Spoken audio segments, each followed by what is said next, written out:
Hello students, welcome back. Students, as you know, our second unit have been completed and I hope you all have understood the unit very well and also have written the notes in your fair notebook.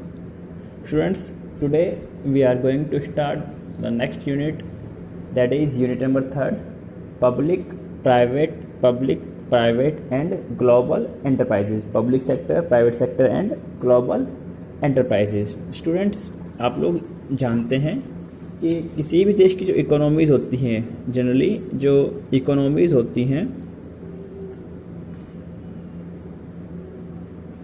उन्हें हम 3 categories में classify करते हैं।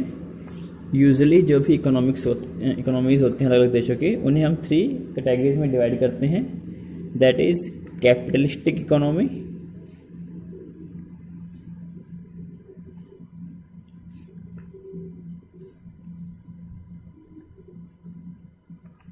Capitalistic economy को क्या बोलते हैं? पूंजीवादी अर्थव्यवस्था, जहाँ पर उत्पादन के साधनों पर निजी व्यक्तियों का अधिकार होता है।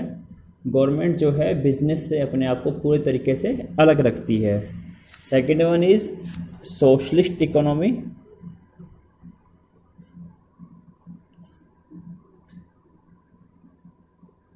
सोशलिस्टिक इकोनॉमी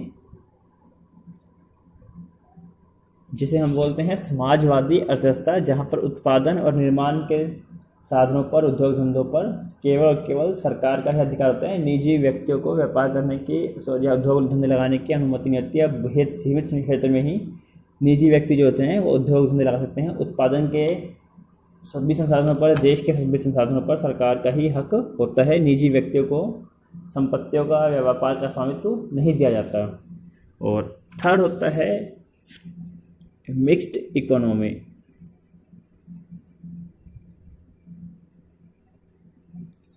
मिक्स्ड इकोनॉमी को हम बोलते हैं मिश्रित अर्थव्यवस्था, जहाँ पर सरकारें भी व्यापार करती है, सरकार भी उद्योग धंधे लगाती है और निजी व्यक्ति को भी उद्योग धंधे लगाने की इंडस्ट्रीज़ हैं, फैक्ट्रीज़ है, वो लगाने की परमिशन होती है।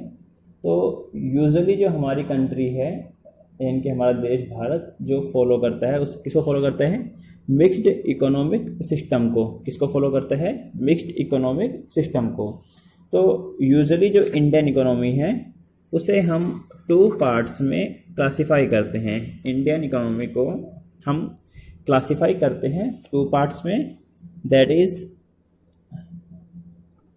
Private sector and second one is public sector. Private sector और पब्लिक सेक्टर, ये हमने क्लासिफाई किया है इंडियन इकोनॉमी को कि जो भी इंडस्ट्रीज होती हैं उन सभी को क्लासिफाई किया on the basis of ownership. किसके बिहाफ पे क्लासिफाई किया है? On the basis of ownership. Ownership के बिहाफ पर किसी भी इकोनॉमी को अंदर जितनी भी इंडस्ट्रीज होती हैं उन्हें हम 2 पार्ट्स में डिवाइड करते हैं, that is public sector and private sector. सबसे पहले हम बात करते हैं प्राइवेट सेक्टर की। प्राइवेट सेक्टर वो सेक्टर होता है जहाँ पर उद्योगों के ऊपर, व्यापार के ऊपर निजी व्यक्तियों का अधिकार होता है, सरकार का मालिकाना हक नहीं होता है। उसे हम क्या बोलते हैं? प्राइवेट सेक्टर एंटरप्राइज या private sector business units. Private sector के अंदर बेटा कौन कौन से एंटरप्राइज आते हैं? अभी तक जो सेकेंड यूनिट में हमने पढ़ा था वो यूजुअली जितने भी फॉर्म्स थे वो सभी किसके अंदर आते हैं? प्राइवेट सेक्टर एंटरप्राइज के अंदर, जिसके अंदर हमने पढ़ा था sole proprietorship, sole proprietorship. Second one हमने पढ़ा था joint HUF business. Third one partnership. Fourth one cooperative societies and fifth one was company organizations।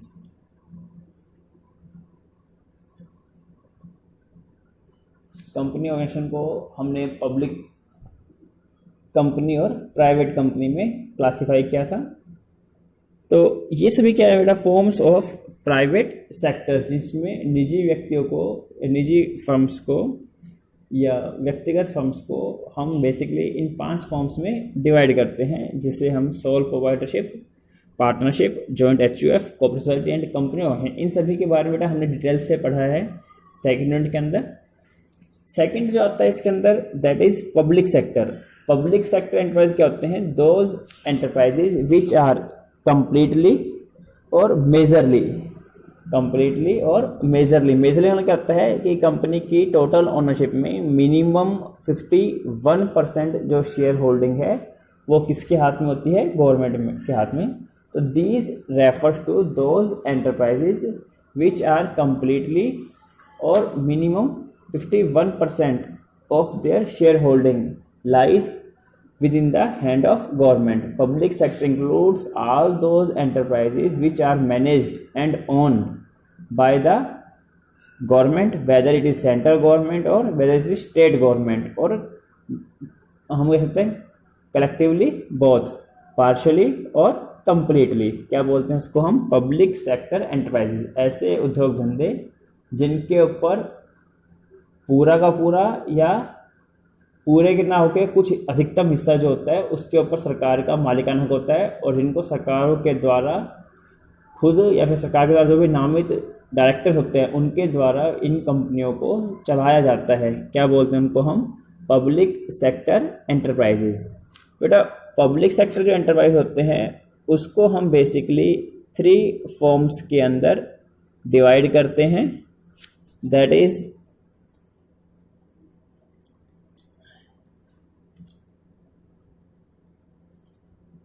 Departmental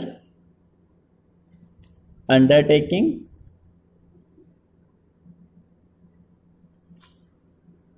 public sector enterprise होते हैं उन्हें मेनली 3 फॉर्म्स के अंदर कैटेगराइज किया जाता है, उन्हें 3 फॉर्म्स के अंदर डिवाइड किया जाता है। तो फर्स्ट वन उसमें होता है departmental undertaking, second one is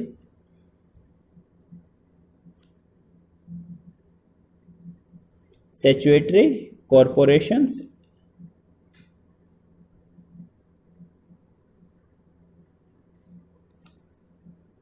statutory corporations, and third one is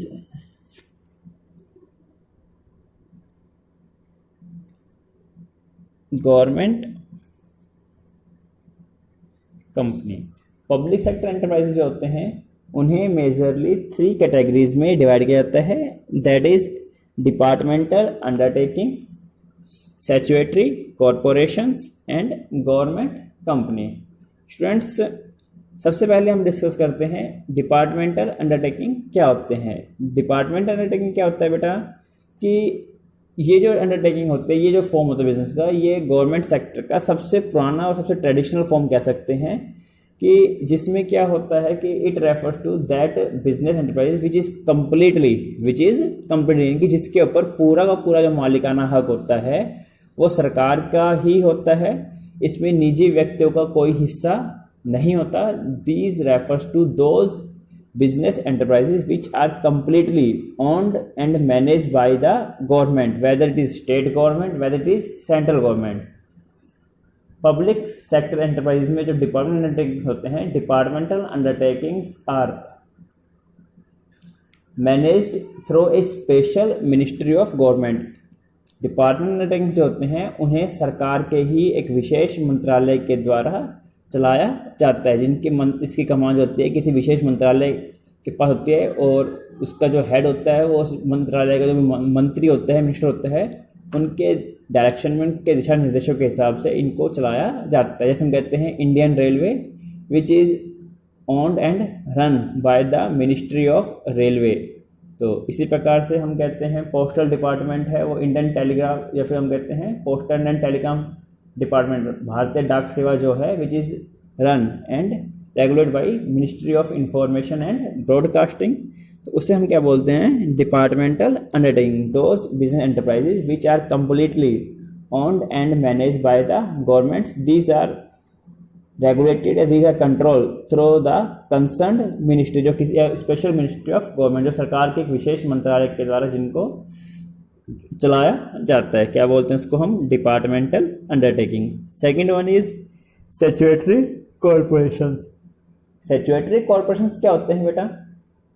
these are also completely owned and manage by the government. इनके अंदर भी क्या होता है? 100% जो ओनरशिप होती है वो गवर्नमेंट के हाथ में ही होती है, बट गवर्नमेंट इनकी मैनेजमेंट में डायरेक्ट पार्टिसिपेशन नहीं करती। गवर्नमेंट के द्वारा कुछ डायरेक्टर्स अपॉइंट किए जाते हैं इन कंपनियों के बोर्ड ऑफ डायरेक्टर के अंदर। गवर्नमेंट अपने एंड से इन कंपनीज के अंदर डायरेक्टर अपॉइंट करते हैं, और ये जो डायरेक्टर होते हैं वो स्वतंत्र रूप से, बिना गवर्नमेंट के इंटरफेरेंस के, स्वतंत्र रूप से इन एंटरप्राइज की पॉलिसीज बनाते हैं और इन एंटरप्राइजेज को रेगुलेट करते हैं। जैसे हम कहते हैं लाइफ LIC ऑफ इंडिया है, रिजर्व बैंक ऑफ इंडिया है, तो ये होने को गवर्नमेंट एंटरप्राइजेज ही हैं, बट गवर्नमेंट इनके लिए बोर्ड्स जो डायरेक्टर्स होते हैं उनको अपॉइंट करते हैं, और ये जो डायरेक्टर होते हैं ये इंडिपेंडेंट और स्वतंत्र रूप से इन बिजनेस को, इन एंटरप्राइजेज को अपने हिसाब से पॉलिसी बना के रेगुलेट करते हैं। गवर्नमेंट इनके कामकाज में प्रत्यक्ष रूप से दखल नहीं देती, उसे हम क्या बोलते हैं? Statutory corporations. Third one is government company. Government company क्या होती है बेटा? It refers to that company या those company in which a minimum of 51% ownership lies in the hand of government. ये वो कंपनी होती है जिसकी फॉर्मेशन हम कंपनी एक्ट 2013 के अकॉर्डिंग करते हैं, या उससे पहले के जो भी कंपनी लॉ हैं उनके अकॉर्डिंग करते हैं। ये इनका जो फॉर्मेशन है वो कंपनी एक्ट के अकॉर्डिंग किया जाता है। इनके अंदर मिनिमम 51% ओनरशिप जो होती है वो गवर्नमेंट के हाथ में होती है। दैट मीन इसके अंदर प्राइवेट इंडिविजुअल्स हैं वो भी ओनरशिप बेयर कर सकते हैं। मान लो हो सकता है 10% ओनरशिप हमने आम जनरल पब्लिक के लिए किसी इंडिविजुअल को या किसी प्राइवेट कंपनी को ट्रांसफर कर दी, 20% ओनरशिप हमने ट्रांसफर कर दी, तो ऐसा नहीं है कि 51% ही होगी, 100% ओनरशिप भी गवर्नमेंट के हाथ में हो सकती है। बट यूजुअली इनकी जो फॉर्मेशन है वो कंपनी एक्ट के अकॉर्डिंग होती है, और मिनिमम 51% जो ओनरशिप होती है वो गवर्नमेंट के हाथ में होती है। इसके अंदर कंपनी एक बोर्ड ऑफ डायरेक्टर का पैनल बनाया जाता है जिसमें गवर्नमेंट के द्वारा नॉमिनेटेड डायरेक्टर भी होते हैं, और जो प्राइवेट पर्सन होते हैं या फिर private individual equity share holder होते हैं उनके द्वारा नॉमिनेटेड डायरेक्टर भी होते हैं। वो लोग मिलकर इन कंपनीज को रेगुलेट करते हैं। क्या बोलते हैं उसको हम? Government company. तो students, these are brief introduction to our next chapter that is public sector, जिसके अंदर अब हम डिटेल से पढ़ेंगे डिपार्टमेंटल अंडरटेकिंग के बारे में कि डिपार्टमेंट अंडरटेकिंग क्या होते हैं, इसके फीचर्स क्या हैं, इसके मेरिट्स क्या हैं और इसकी लिमिटेशंस क्या हैं। स्टैट्यूटरी क्वेश्चंस क्या होते हैं, इनके फीचर्स क्या हैं, इनके मेरिट्स क्या हैं, इनकी लिमिटेशन क्या हैं, और गवर्नमेंट कंपनीज क्या हैं, इसकी फीचर्स क्या हैं, इसकी लिमिटेशंस क्या हैं। इन सभी के बारे में हम काफ़ी डिटेल से पढ़ेंगे। इसके अलावा एक टॉपिक और होता है इसके अंदर जिसे हम बोलते हैं जॉइंट सेक्टर। जॉइंट सेक्टर का मतलब होता है जिसमें गवर्नमेंट और कंपनीज और प्राइवेट कंपनीज दोनों मिलकर किसी वेंचर को मिलकर परफॉर्म करते हैं, उसे हम क्या बोलते हैं? जॉइंट वेंचर्स या जॉइंट सेक्टर। तो आज ये हमने आपको दिया, इस चैप्टर का इंट्रोडक्शन दिया है। कल से इस चैप्टर को, नेक्स्ट लेक्चर से इस चैप्टर के जो भी टॉपिक्स हैं उनको हम डिटेल से स्टडी करेंगे। Till then, good bye.